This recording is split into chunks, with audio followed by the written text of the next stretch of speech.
making his NBA Today debut, the second overall pick in 2013, the two-time All-Star, Victor Oladipo. Welcome to NBA Today. Thank you for having me. Got his Sunday's best song. I know, he's all dressed up here. This is The Masked Singer, so we get to hear and see, his full outfit here. I promise it won't be harder, though, than that show. This is going to be a lot of fun. We're also joined in our studios, of course, by Brian Windhorst, Kendrick Perkins. I'm Malika Andrews. Let's show Victor how we do it on this show, wasting no time, because 28 out of 30 teams, they played at least one preseason game, and we may have had the best action yet. Try to understand, what we need to, do better. We're trying to build stack days, build good habits. So as much film as we can watch early on, as much as we can see of ourselves, what we need to do is good. We got a lot of space out there, and guys are willing passers, and we're trying to look for more threes. So once it comes my way, I just try to be aggressive to shoot over the defense, keep the defense honest, and away from my teammates when they driving. So when that ball comes to me, I got to be able to knock it down. All right, so we've got a little bit of a preseason sample size here. 2 games so far from the Suns. Their core of Beal, Booker, KD. They have all played, as well as their new point guard, Tyus Jones. They currently are tied with the 5th shortest odds to win the West. So, Victor, do you think that they are sleepers in the Western Conference? Yes, definitely. I think they're sleepers in the West. I think it's a prove-it year for them. With the players they have, you just can't count them out, honestly. And they've kind of had some disappointments the last couple of years, so I think they're primed and ready to make a push. Yeah, we played that clip yesterday of Bradley Beal saying, hey, I missed 30 games last year. We still won 49. Yeah. I would just point out that Kevin Durant played 75 games last year, the most he'd played since he hurt his Achilles back in 2019, and they still had some struggles, especially down the stretch in fourth quarters. I was very high on this team all through last year. I kept believing that they were going to work it out. Even though they've improved, and even though they've changed the coach, and even though they've had some more continuity, I'm just going to wait back and watch. I agree that they absolutely have the potential to be a great team, but I need to see a little bit more this year. I'm going to have to see them prove it, as Victor said. Oh, Victor, prove it. That's adorable. Wendy, I just have to see it. That's cute. Look, I ain't tap dancing today. I came in hot. If I'm dancing, damn it, I'm doing the butterfly. I'm dropping it like it's hot. Okay, look, here's the thing. They're my dark horse to win it all. They're my dark horse to win it all. We saw a disgruntled, unhappy Kevin Durant average 27 points last year, and he wasn't seeing eye to eye with Frank Vogel. Now, he's coming in fresh start, fresh off of winning the gold medal. We saw the joy that he was playing with. Now he has Mike Budenholzer over there. Mike Budenholzer is coming in with something to prove. Felt like he shouldn't have got fired from the Milwaukee Bucks. Bradley Beal is happy. We saw how great that Devin Booker looked in the Olympics, and they filled in the pieces. Yeah. Again, this guy Plumlee, I don't know, he is so valuable to this team. Every single team he's been on, he's helped them move the goalposts on both ends of the floor. I hear you saying, dark horse to win it all, but if I told you it was the Thunder and the Timberwolves in the Western Conference Finals, would you be surprised? No, because so many teams, that's what think about it, Malika. In the West. Yeah, they got question marks, right? And that's why there's question marks on every single team in the Western Conference, and that's why it wouldn't surprise me, and I'm ready to jump off the porch right now and say, you know what? The Phoenix Suns are my dark horse. Don't jump off the porch, Burke. I will say this. I like it better now where we really could make a case for 5 or 6 teams in the West to win the West than it was a decade ago when the Warriors won it every year, year over year. And so the Suns are absolutely there. I will say this. They have really added some role. When they made that Beal trade, they just didn't have much on this team. They have done a nice work in their front office over the last year to add some role players. Grayson Allen, Mason Plumlee, like Perk said. Tyus Jones is one of the best value signings of the offseason. They are a deeper team this year. There's no reason why they can't come together, but I just have to, I'm burned on this team because I sat up here at this desk and defended them last year, said, here they come, and they never came. They were done in the first round. Well, the Suns weren't the only team, to address some needs this offseason. The New York Knicks, of course, they made a very splashy trade right before training camp. The team, they just held their season tip-off event last night in Madison Square Garden, which meant it was a fan's first close-up look at Karl Anthony Towns as a member of the Knicks. Now, the whole squad, though, was in attendance, including Jalen Brunson, who, if you listen very closely, had the entire arena chanting MVP for him. So fans, they're clamoring to know if this can be the first team to make the conference finals, of course, since 2000. Perk, you're the self-appointed mayor. I don't know if you know that, Vic, that's what we call Perk here on this show, of New York City. How can they reach those lofty expectations? It's going to be on the back the back of the individual that they build this team around, right? And that's Big Body Brunson. I don't know if I want to call him that this year. He looked like he done dropped a couple pounds, which is going to be scary for the rest of. Yeah, medium body. You know what I'm saying? He's still a whack body. Don't get that mixed up. But here's the thing, right? When you look at Jalen Brunson, in my opinion, he was the best player in the Eastern Conference last year, averaging 28.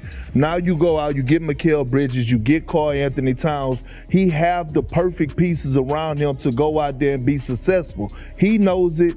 Everybody in the organization know it. And I believe that he's a top 10 player in the NBA right now. I really do.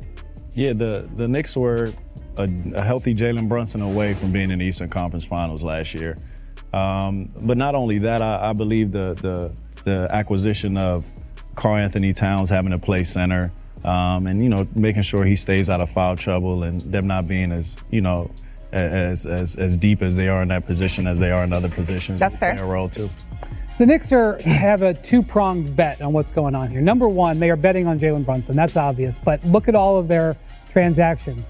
Whether it was OG Anunoby, Mikal Bridges, Karl Towns, all of those players are designed to maximize what Brunson does. Spread the court out, help him on defense, give him a pick and roll, a perfect pick and roll partner at center.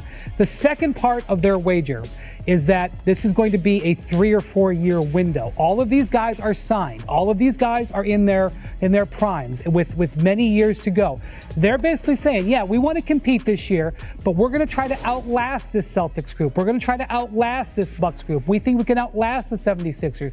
That's what they're doing. This is a multi-year play. They're going to have more opportunities to add to the roster going forward. Keep that in mind. Let me just check in with our representative here. Patience is exactly what this New York Knicks fan base is known for. I hear what you're saying, Brian, but can you get on board with that? I won't. I got the Knicks coming out of the East this year. I think they're going to finish with Knicks Suns in the finals. No. That's my dark horse. But listen, here's the thing. I have them having the best record in the league. I think they're built for it. It's a lot of pressure on Tom Thibodeau this season to make sure he get the best out of guys on both ends, and also to make sure that he trusts his bench, right? You look at guys like Landry Shamet, right? A guy that's a veteran, that's been around, that knows how to play the game, that knows how to run the offense, that knows how to space the floor. And then you talk about this young man right here, a young killer, and Deuce McBride. We saw what he did in the postseason. He's been balling out in the preseason. They have the necessary pieces to get it done right now. Again, what that relationship is going to look like between Karl Anthony Towns and Tom Thibodeau is going to play a huge part in this, because Cass is going to have to be ready to play 40-plus minutes. Yeah, I mean, we started this conversation by saying how can they reach those lofty expectations? Health is going to have a whole lot to do with it. And even then, the reward that you get is going to be the Boston Celtics. But hey, Perk is picking them to represent the Eastern Conference here on. I didn't see that coming. Still described us, Becky Hammond and Vegas described us as has good players. That's a great team. That's how special this team is that we didn't scare anybody. I'm not sure that anybody, at any point in the season was like, yeah, they have a real shot at winning a championship, other than the people that are in our corner. And I think we're continuing to have to make believers, including, the round we just played, maybe the round before that. I think we're enjoying the ride, and we want to, it'd be nice to close it out in 3, not have to go to 5 to stay together, but. This is where we got to cut her off. Yeah. This is where we got to cut her off. Collier and the Lynx did their electric slide all the way into the WNBA Finals. Rebecca Lobo's here to slide with us here. Nafisa Collier, Rebecca, has been unbelievable this postseason. Before we move on to the finals, can you just contextualize what we're seeing from her? Well, Malika, her postseason has been a continuation of her regular season, where she was incredible. There's a reason she finished second in the MVP voting. She does so much for her team and does it so efficiently. And one of the things that impressed me in the game last night was her efficiency, her footwork inside, and her ability to score around different size defenders. First, she's got Alyssa Thomas on her. She's able to get it around and score. Then she has a longer DeWanna Bonner trying to stop her, and she's able to nestle in and get enough space so that she can finish. And then finally, she has a guard on her in Dejanay Carrington. And what is she able to do is just step through and around. Nafisa Collier's footwork inside is unparalleled. At only 6'1", she is able to score against much bigger power forwards. Nafisa in her 6th year with Minnesota, but Courtney Williams is in her 1st. How integral has she been to their success? She has been a massive addition for the Minnesota Lynx. This is a player who is leading the team in assists, but she also has the ability to get to her spots against different defenders. She was on a roll in the game last night. You saw her snaking screens. You saw her getting to what she calls her kill spot at the free throw line. You also saw her hit a deep 3 and get fouled. That's an area of her game that has really improved over the course of her career. She is vital to their success because she's the player who can really create her own opportunities from the guard spot. Well, and now the finals, they are set. So let's push it forward here. Let me show you this, Rebecca. New York is a strong favorite to win at 260 according to ESPN Bet. That's despite the fact that the Lynx have won 3 of 4 games against the Liberty, including the Commissioner's Cup already this season. So the Lynx enter the finals as the underdog here, going up against the Liberty squad that just knocked off the 2-time defending champion Aces. That is a tall, tall task. Which player can be the difference maker, do you think, in this series? 100% for me, it is Jonquel Jones. Minnesota does not have a player with Jonquel Jones' size and length. And what's incredible, if you look at her numbers in the 4 regular season matchups, including the Commissioner's Cup, in their 1 win, it's the only game where she scored in double figures and did it efficiently. She really struggled in the team's 3 losses. This is a player who's been playing better throughout the course of the playoffs. Huge in this one. Another player to keep your eye on, of course, Sabrina Ionescu. In the last 2 meetings between New York and the Minnesota Lynx, she struggled from 3. She was only 3 of 22 from there. Well, what have we seen from Sabrina in the playoffs? She's averaging 21 points a game on 47% from 3. She has certainly been a difference maker for the New York Liberty, especially in these playoffs. I expect her to continue that run here in the finals. Rebecca, thank you as always for making some time for us. We look forward to hearing you on the call, and there is no rest for the weary here because the Warriors are in action tonight against the Sacramento Kings in preseason. So now welcoming in our reporter Kendra Andrews, who is in Sac. All right, let's start with the home team here, Kendra. Their big move this offseason, it was acquiring DeRozan. How has he fit so far in Sacramento? Yeah, Malika, I actually just sat down with DeMar a couple moments ago in the Kings practice facility here at Golden One, and he told me how excited he is to just be playing basketball back in his home state of California, but especially for this Kings team that he called both hungry and plays with a chip on its shoulder.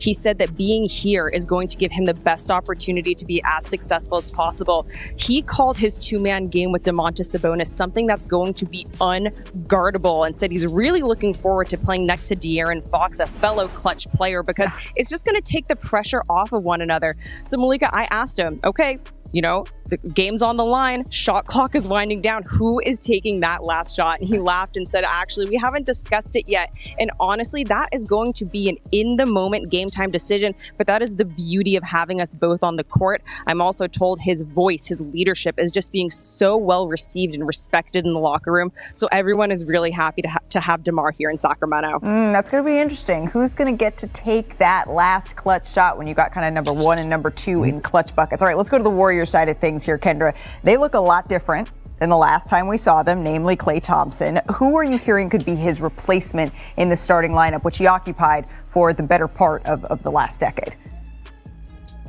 Yeah, that's been a huge storyline through the preseason and training camp for the Warriors. And that competition, I'm told, is still pretty wide open. The coaching staff doesn't know which way they want to go.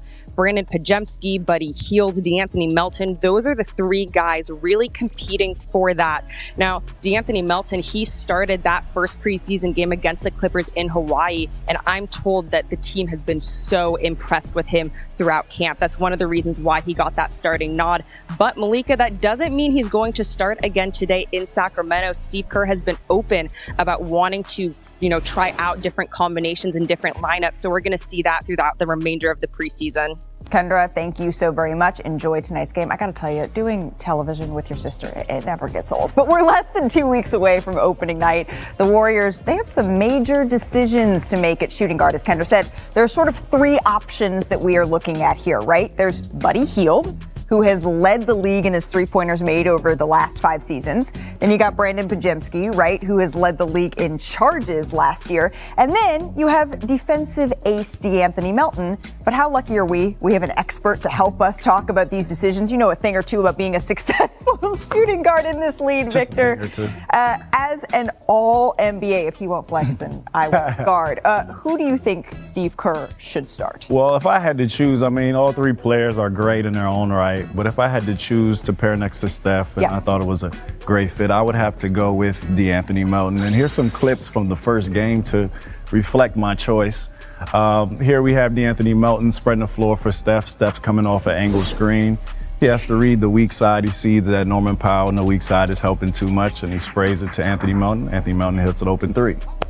In the next clip, you'll see him pick James Harden, one of the best guards in the league, up 3-quarter court, force him to use the screen away from the screen, causing a turnover weak side, and the Warriors come down and get an easy dunk, easy layup, just off of his defense.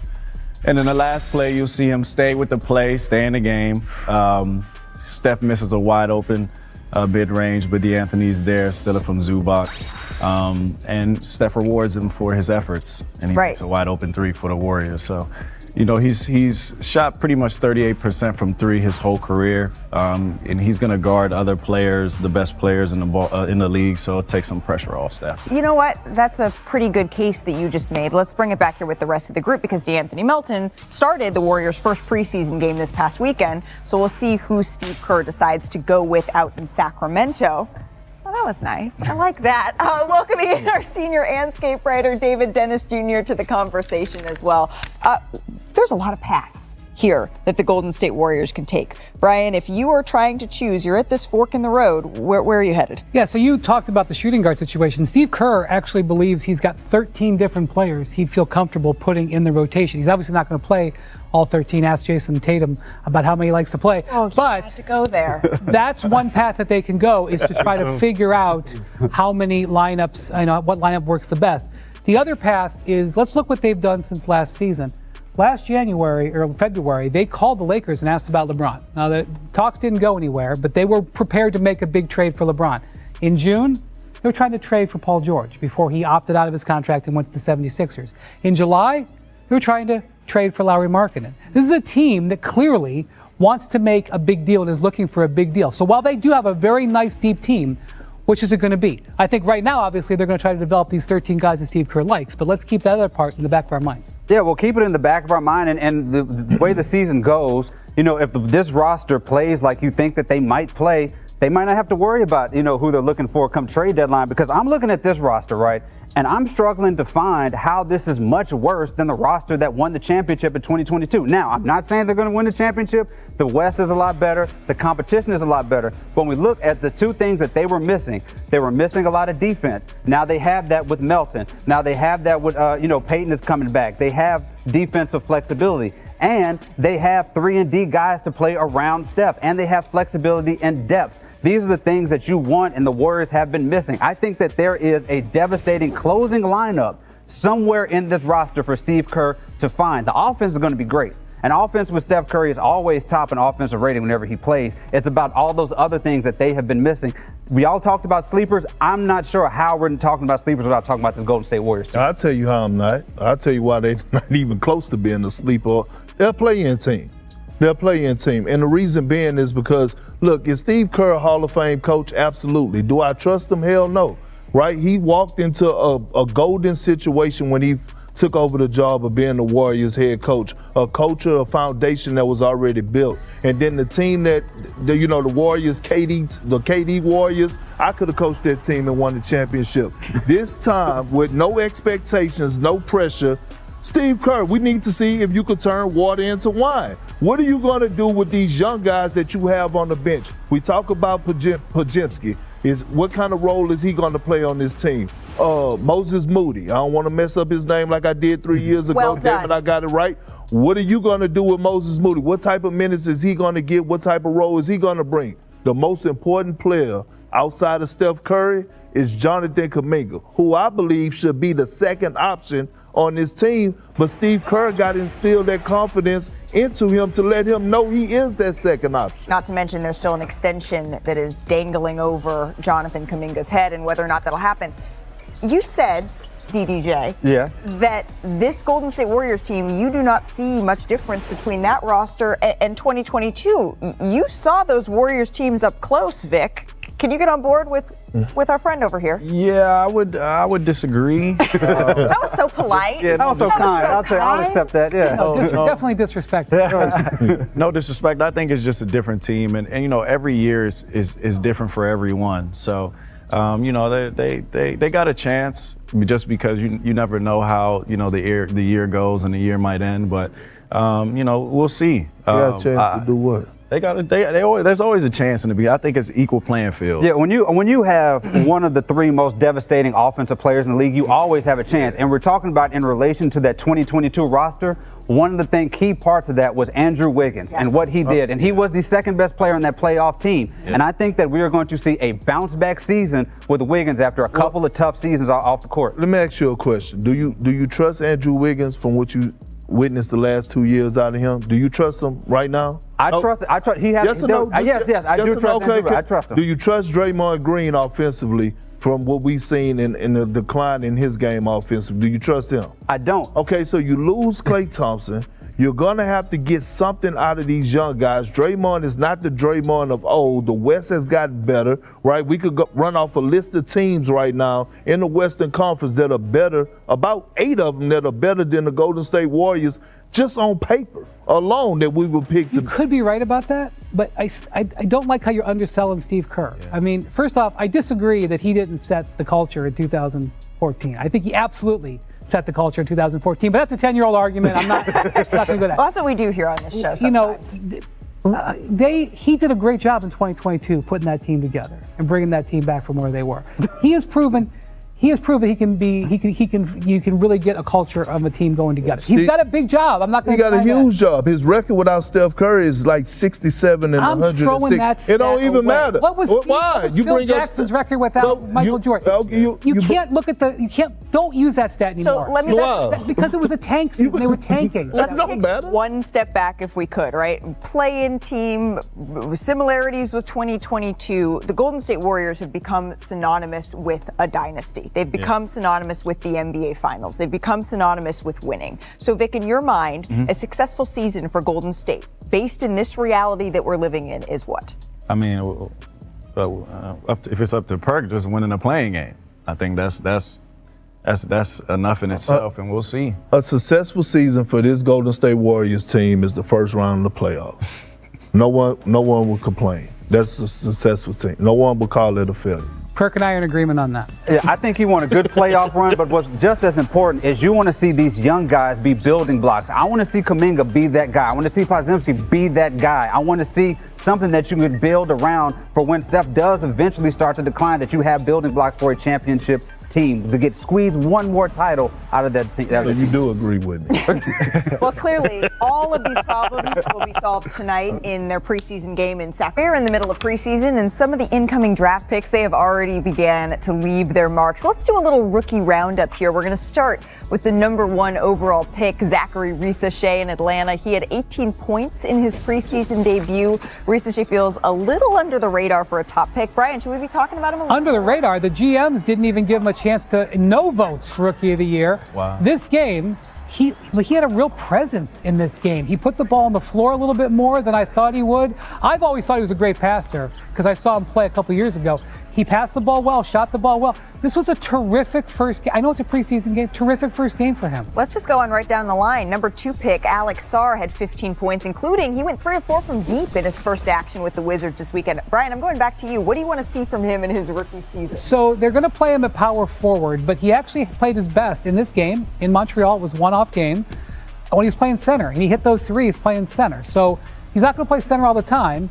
But the more that he can be successful playing as a stretch center, I think the more productive you're going to see. They're going to protect him a little bit with Jonas Valanciunas, and he's going to have some choppy moments. He's a bit of a project, but There's a lot to like about a guy with this kind of size and skill. The Timberwolves' expectations are a little higher as a team than the Wizards here, so let's check in on their top pick, Rob Dillingham. He had 21 points in his debut. Victor, I'm looking at you. How important is he to Minnesota's success? I think he's really important. Minnesota was 21st in bench points last year. He was the 8th pick. So those picks usually go to a rebuild situation. He's going to an already established team. So I think they're going to look to him to increase their bench points and him to make a solid effort on the offensive end. Not to mention, with Mike Conley aging a little bit, they're going to be looking for an injection of youth there, as we all are. Zach Edey was the only rookie in this group to start his first preseason game, though. He looked pretty good, Perk. Does he have the most pressure on him of any rookie this season? I wouldn't say the most pressure, but he's definitely going to be in the conversation for his rookie of the year. I love the big fella, 7'2", 7'3", featherly touch, play with a tenacity that I love, and now he's catching lobs, and I'm talking about snatching the screws out the basket. John Morant is going to make him better. He's going to be a better defender. He look like he didn't shed a couple pounds. Look what the odds makers say, though. They have faith in Edey. He's the favorite to win Rookie of the Year. ESPN Bet puts him at plus 450, followed by Reed Shepherd, and then you see Alex Sarr, Matas Buzelis, Zachary Risache, all at plus 900. As for the future of the NBA, though, there is one player that has a monopoly on that front. Last season's Rookie of the Year, Victor Wembanyama. When the NBA surveyed all 30 general managers across the league, he was the overwhelming choice for the player you would most want to start a franchise with. He'd also received votes in 8 other categories, including running away with Best Defensive Player as well. So Wemby, new Spurs point guard, Chris Paul, they're going to actually make their preseason debut tonight against the Magic. So from one Victor to another, I'm looking at you here. How do you describe his impact on the court? There isn't an award I don't think he can't win. I don't think it exists. I think he can. He's favored to win any award every year. He's a different specimen. We haven't seen anything like him, so I think he has a chance every year to do something special. I was going to ask what his ceiling is. There's no ceiling. But I mean, Brian said This is my hard and fast rule that there's no hard and fast ceiling on this guy. I seriously, I can't with a straight face, Malika, say I think he's going to win the MVP, but I'm not ruling it out. His team's probably not going to win enough games. His impact at both ends. And if you watched him play this summer for Team France, I mean, LeBron described the gold medal game as a Game 7. Okay, that's what he felt. 21-year career, LeBron James, 4 champions. He said it felt like a Game 7. Victor was arguably the best player in that game. I know Steph was untouchable in the last few minutes. Victor was arguably the best player on the floor in that game. I mean, this guy is getting better by the month. And let me tell you, I'm in a group message with my childhood friends, my guys I played high school basketball with, and they always got something to say about what I say on television, right? And if I say something about a certain athlete, they say, oh, Perk, you putting a lot of gas. I don't see it. Y'all hyping it up. They don't say that about Victor Wembanyama, right?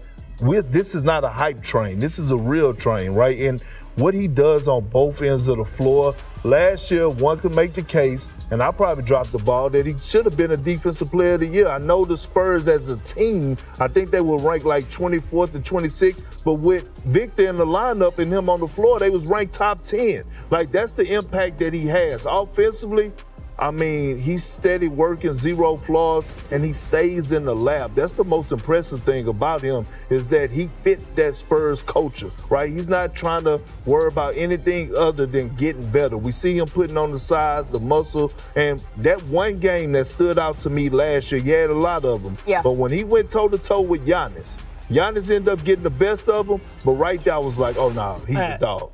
Last year, I was in San Antonio for a game where Jalen Brunson scored 60, and Victor went for 40 and 20. It's one of my most enjoyable nights I was of trying the to year. forget about that game.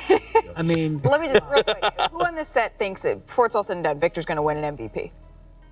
for what's all said and done? His career is all said and done. He's going to win win the next 3 couple of them, years. so. No ceiling. Right. My God. All defensive team. We're yes. already Yes. defensive player of the year. Yes. So I mean, this guy. That's why no one in your group chat is giving you a hard time. Yeah. Before we bounce. Hello, Karl Anthony Towns, who spent his entire NBA career playing for the Minnesota Timberwolves, was recently traded to the New York Knicks. At 28 years old, the center is entering a new phase, but he still has affection for the franchise that drafted him in 2015. In a recent interview, Towns expressed his support for the Timberwolves, hoping that the team will win its first NBA title, something that the city and its fans have been waiting for 36 seasons. During his 9 years in Minnesota, Towns quickly emerged as the team's main player, accumulating 4 All-Star call-ups and averaging impressive 22.9 points, 10.8 rebounds, and 3.9 assists per game, while shooting 39.8% from three-point range. Although the arrival of Anthony Edwards has somewhat overshadowed his prominence, Towns has remained a standout player and helped the Timberwolves reach the Western Conference Finals last season. Although they lost to the Dallas Mavericks, the team has shown potential to be a strong contender in the coming years. Towns emphasized his desire to see the Timberwolves finally win a title, mentioning his dream of being part of the championship team and seeing the championship ring displayed in a parade on First Avenue in Minneapolis. Leave your opinion below. A hug, and until next time.